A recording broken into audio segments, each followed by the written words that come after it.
I'm Tim Ventura, and we're joined today by Dr. Lani Kass, former Senior Policy Advisor to the Chairman of the Joint Chiefs of Staff, Special Assistant to the Chief of Staff of the U.S. Air Force, Senior Mentor to USAF Project Checkmate, Director of the Cyber Task Force, Professor of Military Strategy and Operations at the National War College. Since retiring from government, Dr. Kass has served as a senior advisor to the Center for American Defense Studies, senior fellow at the Mitchell Institute for Aerospace Studies, senior vice president at CACI International, and a member of the Board of Visitors at the USAF Institute of Technology. Dr. Kass is a graduate of the National War College, National Defense University, holds a PhD from the Kaplan School of Economics and Political Science, and a joint PhD from Hebrew University of Jerusalem and Columbia University School of International and Public Affairs. So before we get started, I want to do a quick disclaimer. The views expressed in this interview are the opinions of Dr. Kass alone and do not represent the views or opinions of her employer or the United States government. So Lani, welcome back. It is truly a pleasure and an honor to be with you today.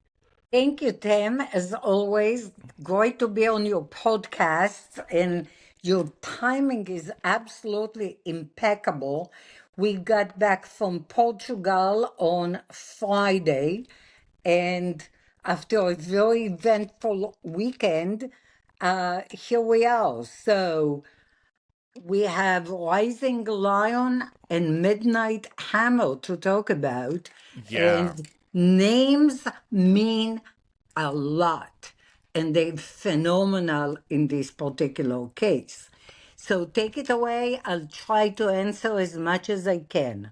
Well, again, I can't thank you enough for sharing your insights and expertise and experience with us, because it is so valuable to be able to provide context, opinion, and insight on this, right? I mean, these news stories just kind of get plunked down in our laps, and we don't know what to do with them. We don't know where they're going. And of course, the media makes everything sound as large and scary as possible. So it helps to be able to have your perspectives. But yeah. Thanks, Tim. Thank you. Let me say one thing up front, just following what you're saying. Seeing a war unfold in real time is something that we should be accustomed to since the Vietnam War, when the war was playing in our living rooms and arguably led to a defeat at the home front before a defeat on the battlefield. We've seen Desert Storm unfold in real time, Iraq, Afghanistan, 9/11. So this shouldn't be new. Having said that, I have not seen that much shade thrown on a huge success since Charlie, the last solar eclipse. So please ask penetrating questions, pun intended. Okay, well, let me start out with kind of the backstory in case anybody has missed it. Things are moving very rapidly right now. So on June 13th, Israel launched airstrikes against what are believed to be nuclear weapons development sites in Iran. Iran retaliated with airstrikes targeting civilian population centers in Israel on Friday night. Since then, Israeli Prime Minister Netanyahu delivered a televised speech affirming Israel's right to defend itself. The U.S. launched attacks on a trio of Iranian nuclear facilities. And actually, last night, as I was coming up with these questions, Israel had just fired a new round of strikes at Tehran and other Iranian cities. So to the best of my knowledge, that's where things are currently at. And again, this is a very fluid situation. But I wanted to see what your thoughts were going into this. Well, first, an update in case you haven't been watching television, and I've been glued to the television really since it all started, which is October 7, 2023, really. So you're seeing a war unfold in phases, but just over the last hour, Iran fired retaliatory strikes against Al Udeid Air Base, the largest U.S. installation in the region. No casualties, all missiles intercepted. So, breathing a sigh of relief on that. And hopefully, Iran isn't suicidal, although rationality of a death cult is very hard to gauge. Well, you mentioned missiles being intercepted. I should back up a second. When I was doing story research, the Iranian missiles that were fired on Friday night into Israel, I believe Israel indicated there were only about 100 missiles that were fired, and the vast majority were intercepted. I think they only had 2 casualties from that. So I believe that's correct. The interception percentage average of the Israeli defense system, which is unique. Nobody has yeah. anything like it.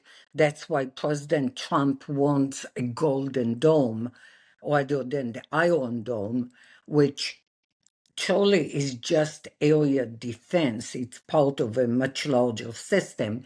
But the interception rate is anywhere between 80 and 90%, which means that 15% gets through and hits targets, hospitals, apartment buildings, causing casualties and causing significant damage. So you cannot possibly, no system, no military system is 100% Yeah. effective. The good news is that last night, Iran launched precisely one missile at Israel, one, and it was intercepted. They're running out of medium range and Okay. long range ballistic missiles. They can fire at our bases, unfortunately, with short range ballistic missiles, of which they have plenty. Totally ineffective against Israel. You're talking about over 1,000-mile distance, but our bases are right there and vulnerable to short-range missiles. Okay. Well, let me go to a BBC report. U.S. General Dan Caine, chairman of the Joint Chiefs of Staff, said that Operation Midnight Hammer, again, that's our code word there, involved 125 U.S. military aircraft, including 7 B-2 stealth bombers that struck 3 nuclear facilities at Fordo, Natanz, and Isfahan. So I have read that bunker buster munitions were used because these sites were underground. But I want to put a caveat on that. From what I have read, those sites could have been something like 70 to 80 meters underground, potentially deeper. And Deeper. our bunker busters have a penetration depth of about 60 meters, from what I've read. No, Okay. no. So the full penetration obviously is classified, Yeah. but it is well above. It's more than double of what you said. Okay. So So it works. yes. And here is what most people do not understand. Let's talk about Fordo, which is truly the most difficult of all the targets, and that's why it received, I believe, at least 6 missiles. Oh, Okay. the massive ordnance penetrators. It's actually a two missiles, 2 bombs going in. The first one penetrates to about 200 meters, about. And again, the ranges are not to be talked in Yeah. this fall. The second missile or penetrator warhead goes precisely into that hole, which Oh, is okay. about 25 feet wide. And then it goes through that shaft that got opened by the first one, through that shaft, which is now open, and goes the same depth again into the bowels of the facility. Okay. Why is that important? And only the United States on planet Earth has that capability. Now, why is that important? Because you're seeing on television and online commercial satellite photography of the facility post-strike, and all you're seeing is three little holes at each of the entrances and dust. Yeah. And so-called analysts who have no clue what they're talking about say, well, the facility wasn't really damaged. Well, you don't see on commercial satellite photography, which gives you a surface picture, what happened with the second Well, warhead that penetrated inside. and that's an excellent point because this base is underground and it's sealed. And so you're going to have such a massive amount of pressure from that second detonation, right? Wait, wait. So the other thing to remember about Fordo, as well as Isfahan, uh, less so Natanz, it's not just underground, it is inside a granite mountain, Yeah. which is what makes it such a difficult target. And that is why the United States used that particular weapon, which was designed particularly for this purpose. Russia, China, North Korea, and obviously Iran all have what's called deeply buried targets. You don't dig into granite about 200 meters at least, and probably more, to hide Christmas presents. Yeah. So, by definition, anything that is so deeply buried or the crown jewels of any of these adversary nations, which is why the United States developed that particular weapon, which can be carried only on the B-2 Spirit. They're too heavy to be carried on anything else. So people need to understand the genius behind this operation, the awesome demonstration of American technology, power, and will. Not just look at silly Maxell satellite photography and say, well, it's just three little holes. I mean, it just boggles my mind how people can pretend to be analysts and people are buying that. So, So off my soapbox on that. your point about digging into granite to hide the crown jewels is excellent, and that sets up kind of the next part here. Legally, Iran is bound to the Nuclear Non-proliferation Treaty, and it states its support for the treaty. But as I was doing research, I found writing from Iran Watch, who wrote that the nation has been developing nuclear weapons since the late 90s when it secretly established a program called Project Ahmad. And so, what kind of comes to mind here And my hope, kind of in talking to you, is to kind of go to the larger context of this. But in terms of Iran's nuclear ambitions, it feels like we are playing whack a mole, right? We are periodically taking out these nuclear development facilities. Iran has claimed for decades that they are trying to create peaceful nuclear power. But at the same time, I think the majority of the world, if not everyone, is saying, hey, hands off, just don't play with nuclear materials. And they are persistent, right? Which I think to everyone, I mean, definitely I get this impression. They're trying to build the bomb. And then it just becomes this game of whack a mole, where in this case, Israel instigated this and said, look, you guys are weeks away, if I remember correctly, from having an operational bomb. Stop it, right? I mean, is it time for a stronger response overall? It's an excellent question. Any any international treaty is only as good as the goodwill of the signatories to that treaty and the inspection regime. Trust but verify.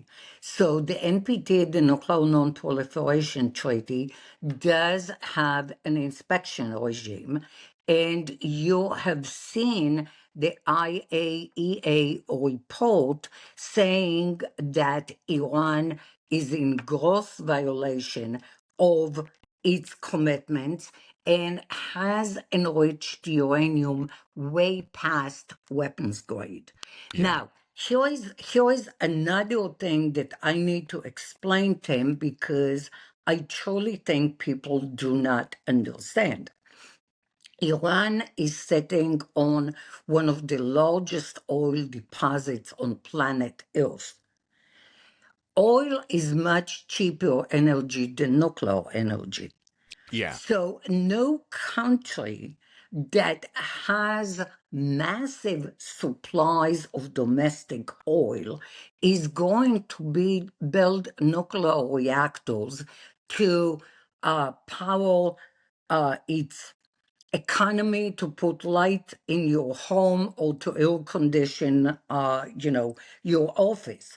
So it's pretty obvious that the program is designed for nefarious purposes. There is no need to enrich uranium to produce energy. The only reason you would enrich uranium, the only reason you would invest huge amounts of money in centrifuges which spin the uranium and increase its purity is in order to build a nuclear capability, meaning nuclear weapons. Yeah. There is no rationale that this is for peaceful purposes. None. Which is why when President Trump was negotiating with Iran, he said, you can't enrich. You can have a nuclear facility, but you cannot enrich. And what most people don't understand, you can have a nuclear facility to produce energy, which again, Iran doesn't need, or to produce medical isotopes. Like when you get a Yeah. CAT scan, you swallow radioactive iodine that's produced in a nuclear reactor. You can buy it, you don't need to produce it domestically, but let's say, but there is no need to have centrifuges that enrich uranium for peaceful purposes. So any enrichment is by definition a violation of the Non-proliferation Treaty. And the inspection regime finally, after years of obfuscation, came with a truly damaging report, and Israel struck literally 2 days after that report. So it's more than justified. Now, just going back to a point you made, playing whack-a-mole. We haven't played whack-a-mole.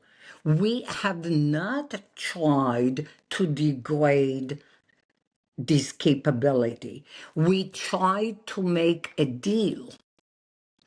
The Obama administration made a deal.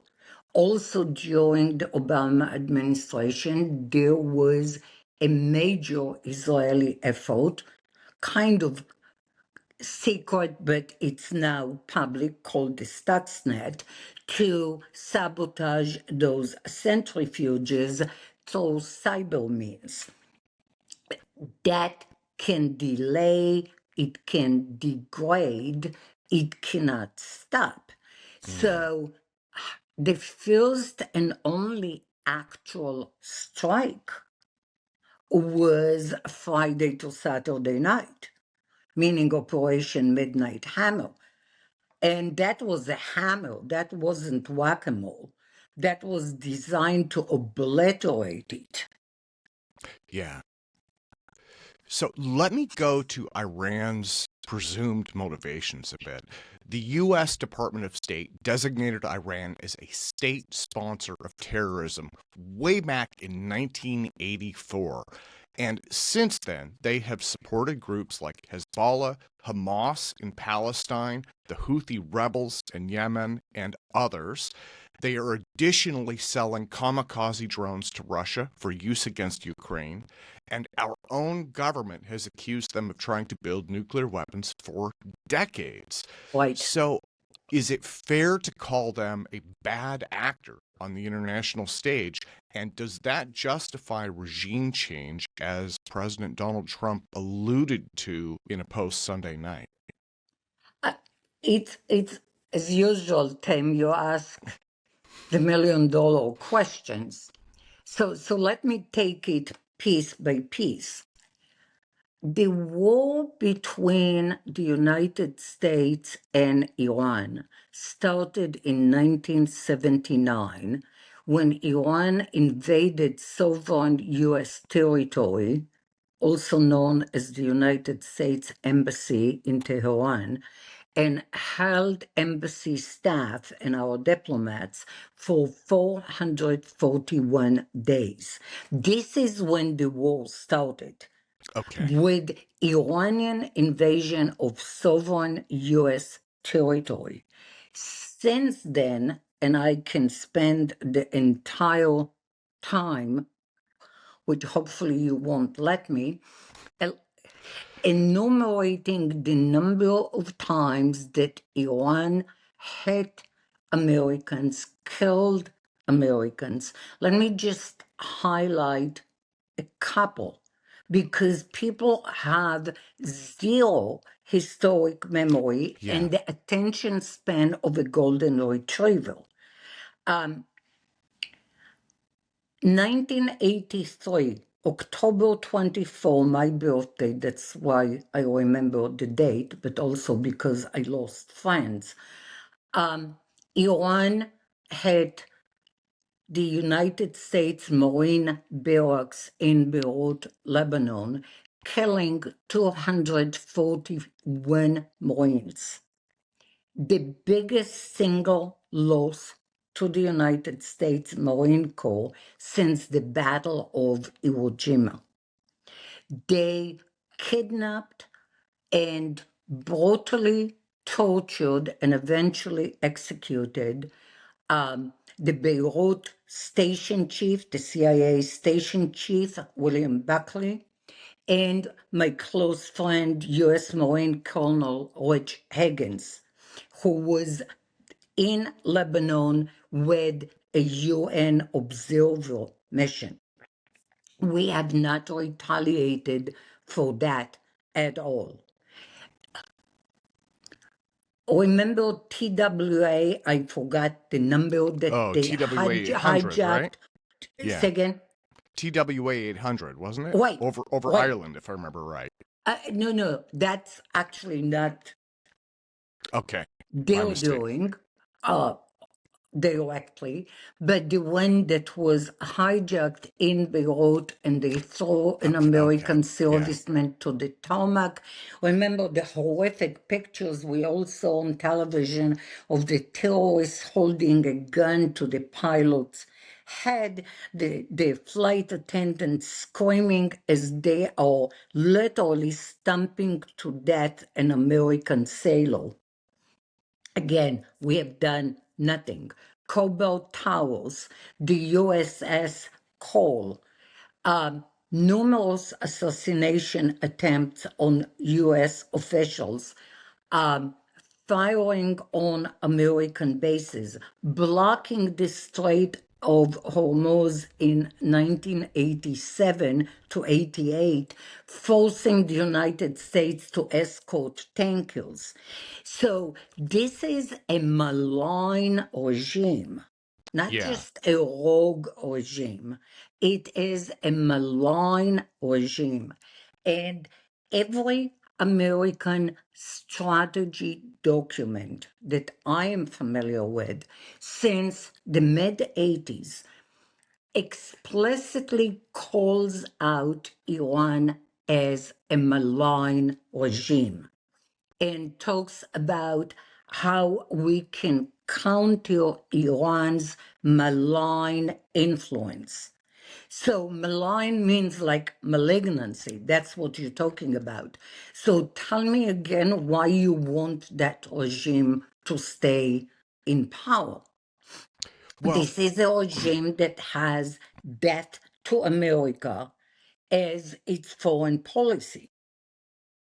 there are protesters. The Associated Press reports that Iranian protesters are on the streets as we speak, marching and chanting death to Israel and America. And so, in terms of regime change, one of the things that I've wondered is, if their regime doesn't reflect the prevailing will of the people, and again, this would be a malignant, a malignant regime, but would regime change anything if the people themselves hate America, hate Israel, hate the West? So the best assessments say that about 20% of the population supports the regime, Okay. which means 80% does not. So any authoritarian regime can put people in buses, pay them a little money and put them on the street. Not impressed by that. I'm more worried about when I see similar demonstrations in Toronto and in London, which happened yesterday. And you kind of go, are we completely nuts? But nobody really knows the strength of the opposition in Iran. And the United States is notorious in miscalculating, either exaggerating how strong the opposition is or underestimating how strong the opposition is. And the prime example that we have just seen is how quickly the Assad regime basically melted away in Syria. Yeah. I mean, within days, completely surprising everybody, thinking, okay, this is a regime that used chemical weapons against their own people. Obviously the population is cowed, and guess what? It was toppled in days. The Israeli strikes today were extremely well targeted. They opened the gates of the political prison in downtown Tehran, did not hit the building so as not to injure anybody, but opened the gates and bombed the headquarters of the Basenji, which is kind of worse than the Revolutionary Guard because they impose domestic order. Those are the people you see beating up women if some hair is showing. They're worse than the Taliban. So that was bombed today. So if there is a genuine opposition in Iran, now is the time to rise up. Yeah. I am not counting on the Iranian diaspora, which is huge. It's in the United States, it's in Europe, but you are talking about second and third generation. The Shah's son is 64, so count how many people are left from the original elite that escaped. They are fractured, they are quarrelsome, and honestly, they lack spine. Yeah. And I don't see the salvation coming from them. The Crown Prince's statement was mealy mouthed at best, at least the one he issued yesterday. So maybe it takes a while to grow a spine. I am hoping to see a colonel or a brigadier general riding a tank to the headquarters of the IRGC and saying, I'm in charge. That is how regime changes occur in authoritarian regimes. Well, you mentioned Israel and strikes just today. And one of the things that I wanted to go to is I think a lot of people in the West are reading these current headlines. They may be thinking of the October 7th Hamas attacks, right? And they're thinking this is Israel's problem. But I wanted to push back on that. This is not Israel's problem. It's not. It's everybody's problem. And I'm kind of viewing, maybe incorrectly, but I'm viewing Israel almost like the canary in the coal mine because they are so close to the situation, right? That they're going to see it and they're going to have to respond to it before anyone else. But that doesn't mean that this is an isolated issue that affects only them. 100%. I mean, for a non-expert, I'm always amazed by your insights, and I'm not just blowing sunshine up your skirt. The only part I would disagree, Israel is not the canary in the mine. It is the front line. Not a canary that dies first. I mean, that's the analogy, right? So if there is poison in the mine, you have a canary that dies first, and then the humans know it's time to escape the mine shaft because there is a buildup of poisonous gases. Israel refuses to die first, not since the Holocaust. That's why it struck back. But it struck back not just on behalf of itself, because the same ballistic missile that can fly 1,000 miles to Israel can hit Europe. And the ICBM that Iran is developing can hit the United States. Now, if you put a nuclear warhead on that, the threat is global. And again, this is an apocalyptic death cult. We don't have time to talk about the religious sect in Islam represented by the Mullah regime. But let me just say one thing.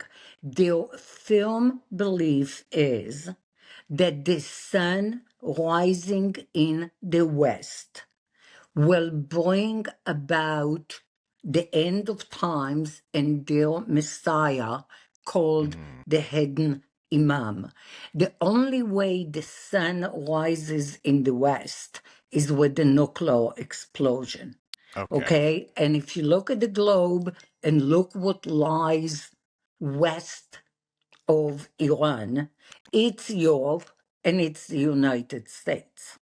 Okay? China is east. So maps are your friend. So definitely not just Israel's problem. Well, going to this malignant rogue nation idea again, uh, Iran has been acting as a destabilizing force in world politics. I mean, again, we have protesters chanting hate speech. That in itself won't hurt the United States, but support for the Hamas attacks on Israel, supplying Russia with kamikaze drones, and sponsoring terrorist organizations seems like that could destabilize the larger geopolitical situation. I think that's also a concern, right? That we have. Absolutely. Absolutely, Tim. And I wouldn't say a malign nation, I would say a malign regime. Okay. Iran has 88 million people. The vast majority of them are very young. It's a very young country. And it's with a huge population growth, predominantly because under this regime, there is not much for people to do, so they make babies. So Iran has one of the highest birth rates on the planet, seconded only by Gaza, by the way. Um, but the malign influence, little known fact, Iran is associated with the drug cartels, not just the Mexican drug cartels, which are deadly, but with the even more deadly cartels operating in what is called the tri-state area, where Colombia, Mexico, and I believe the Dominican Republic, or maybe Nicaragua, come together. So they into drug smuggling, people smuggling, weapon trade all over the world. It's a global malign influence, which is not just limited to the Middle East. There are sleeper cells in the United States. There are sleeper cells in Europe. They have attempted assassinations. They assassinated a former Iranian, I believe, Saudi ambassador on the streets in DC and got away with that. So, I mean, we kind of have this crazy notion that they're just peaceful, nice regime, and the United States and Iraq are just aggressive in attacking them. It's just so silly that it's hard to grasp how that's why I started by saying I don't remember so much shade thrown on a hugely successful operation ever. Yeah. Now, in past interviews, right? Because I've done a podcast on the Ukraine war as well as Right. Chinese ambitions and things like that. Um, I have read of Iran being called, part of this so-called axis of evil, right? And Yeah. so not only do they sponsor terror themselves, but they do have strong connections with China and Russia. From what I've And read, I North don't Korea. and North Korea as well. Yeah.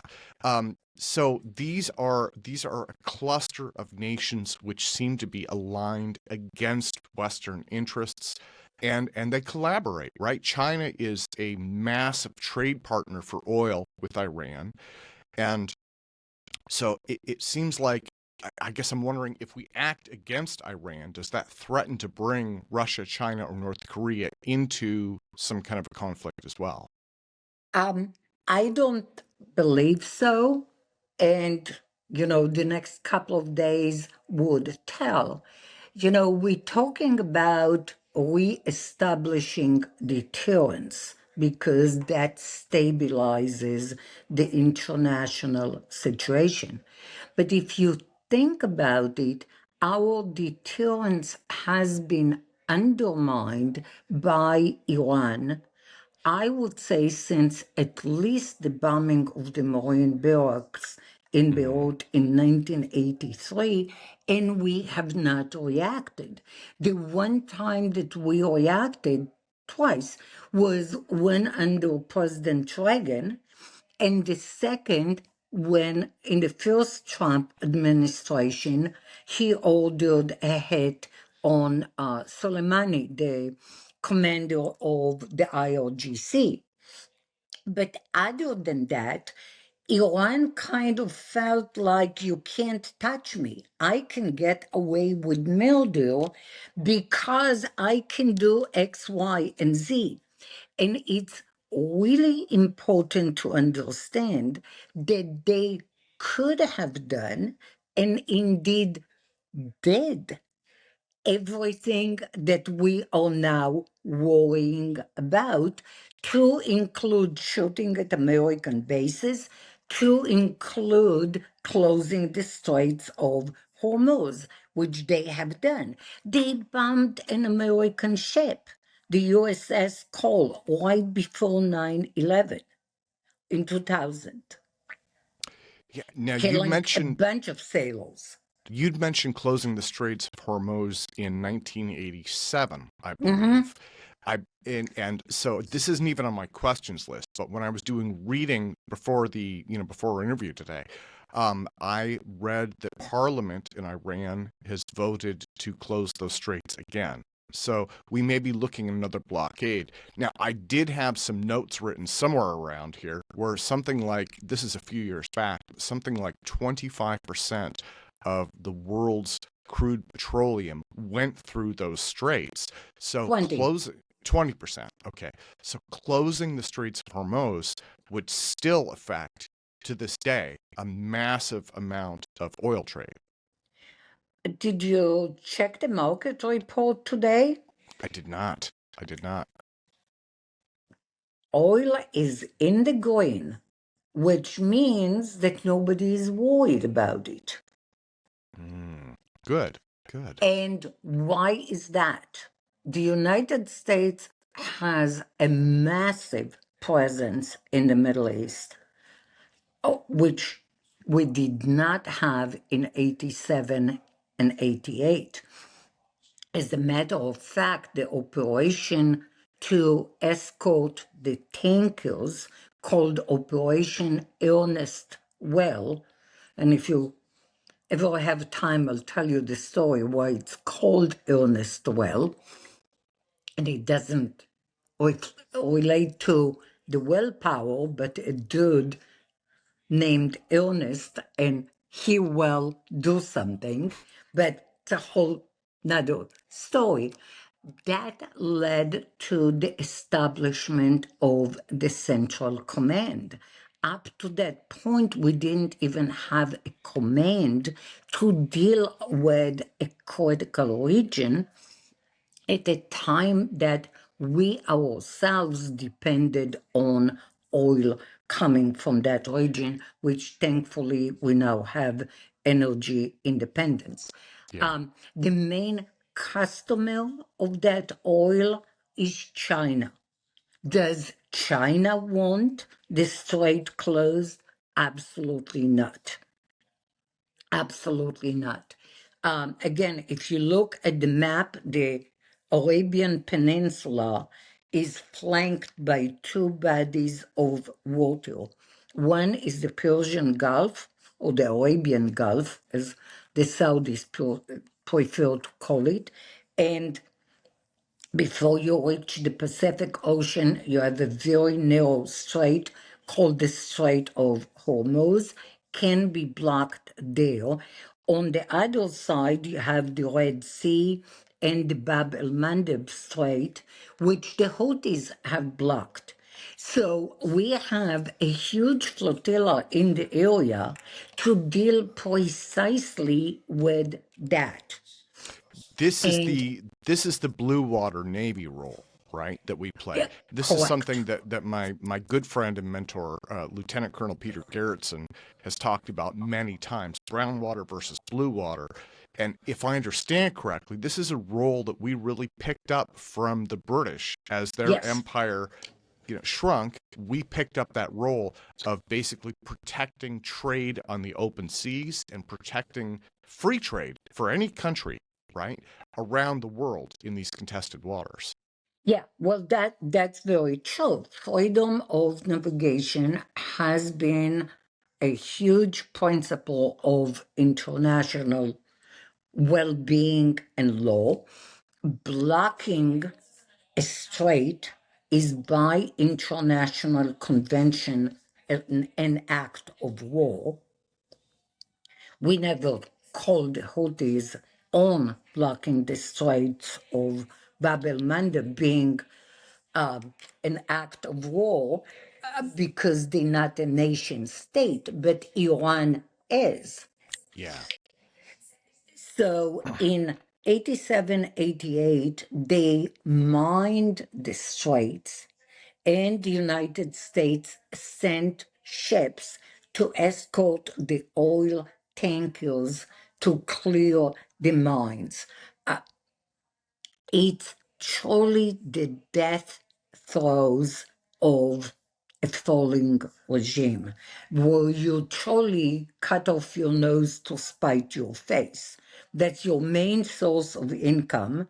Your main ally relies on that oil, and you're going to close it.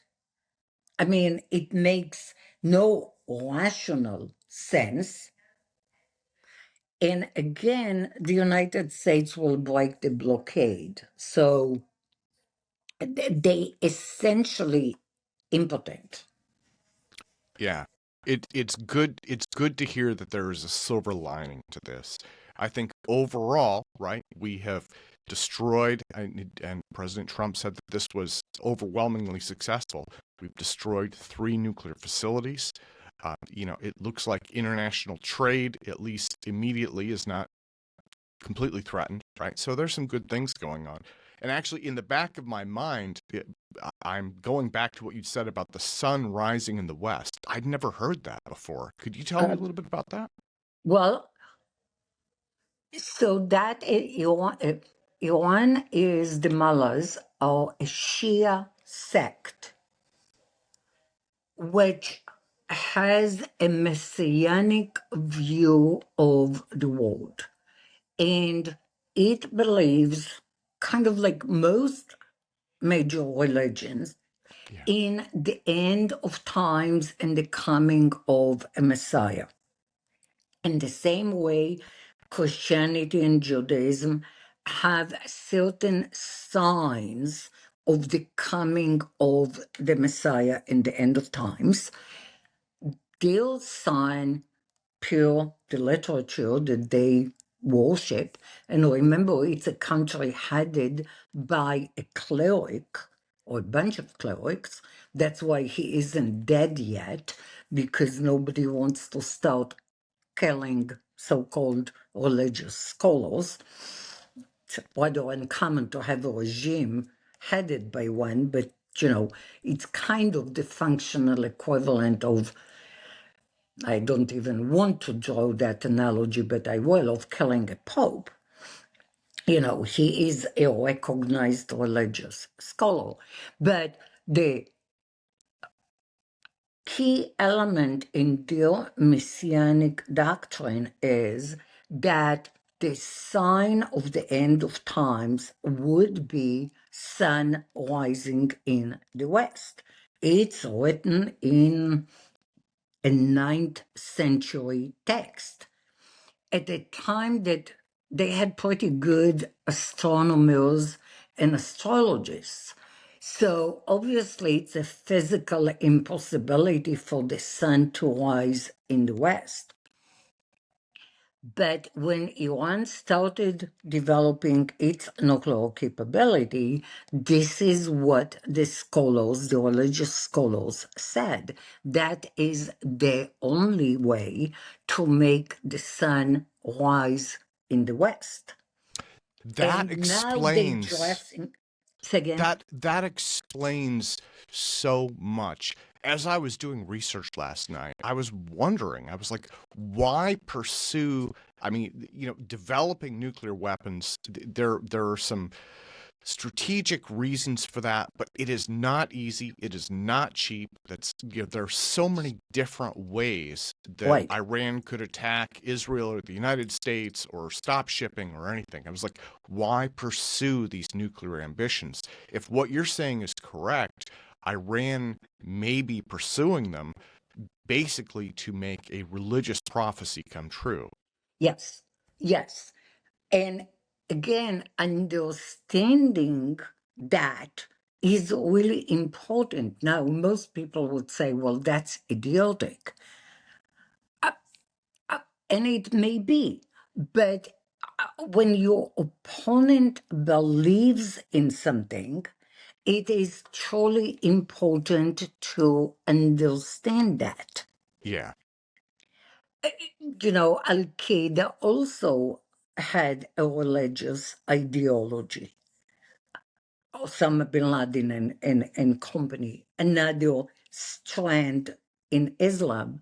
But messianic cults are always dangerous. I remember the people in Guyana who drank the Kool-Aid. I forgot the name of that religious cult. Jonestown. That, That was yeah, Jones. yeah, Yeah. yeah, yeah. Thank you. They truly believe that the Messiah is coming and they're going to be saved. Okay. So it's the eternal human belief in salvation for themselves, destruction for everybody else, but their true religious leader, who had to go into hiding when Islam split, is going to reappear. So that's the hidden or 13th Imam, and that's the essence of the Shia faith. Okay. So So, religious interpretation is driving, at least in part, these in nuclear part, ambitions. I would say in part, the other one is Persia used to be a major empire. Yes. So I wouldn't underestimate that as a factor shaping behavior. We know of a lot of countries, and we talked about them, who were an empire once and kind of believe that they can restore their empire or at least their global prestige. To a large extent, it has driven Al Qaeda. Al Qaeda declared war on the West on the day the Ottoman Empire fell. On that day in history, Al Qaeda declared unconditional war on the Jews and the Crusaders back in 1992. I mean, everybody said, oh, it's just BS, and pay no attention to that. Then we have the towers come down and 3,000 Americans dead and 20 years of war. But that was also the ideology of Al Qaeda, was also to restore the caliphate. ISIS stood up to restore the caliphate. The last caliphate that fell was the Ottoman Empire, which fell obviously when World War One ended. The real tragedy here is, especially in the case of Iran, if they were an open, honest participant in international trade, they would have an economic empire. instead of trying to pursue one through force. If they simply just participated in the world order, they would be incredibly wealthy from their oil reserves, the position of their nation, international trade. So many different things would enrich them. You're 100% correct. And I think that is why, it was a funny quip when President Trump posted yesterday, "Make Iran great again." Iran was under the Shah. We kind of forgot, and it's not such a long time ago. The Shah fell in 1979, had phenomenal relationship with the United States. There were daily flights, twice daily flights between Tel Aviv and Tehran, very close cooperation with Israel, a regional player, a rich, highly educated country. It's huge. It has a highly educated population. It could be a global force for good. It has been a global force for good for many years. I mean, remember one of the post World War II conferences between Churchill, Roosevelt, and Stalin is the Tehran Conference held in Iran. So it could play a really beneficial, benign, rather than malign role. That's why I said the fight is not with the Iranian people, it is with the regime. And Tim, if you allow me, there is a clarification I absolutely need to Go make. for it. And that is the notion of regime change, which causes hives to every American because we are coming off 20 years of bloody wars, unsuccessful wars for regime change. What we are forgetting is winning the Cold War and changing the regime in a nuclear-armed country called the USSR, causing its utter and complete collapse and dissolution without firing a shot.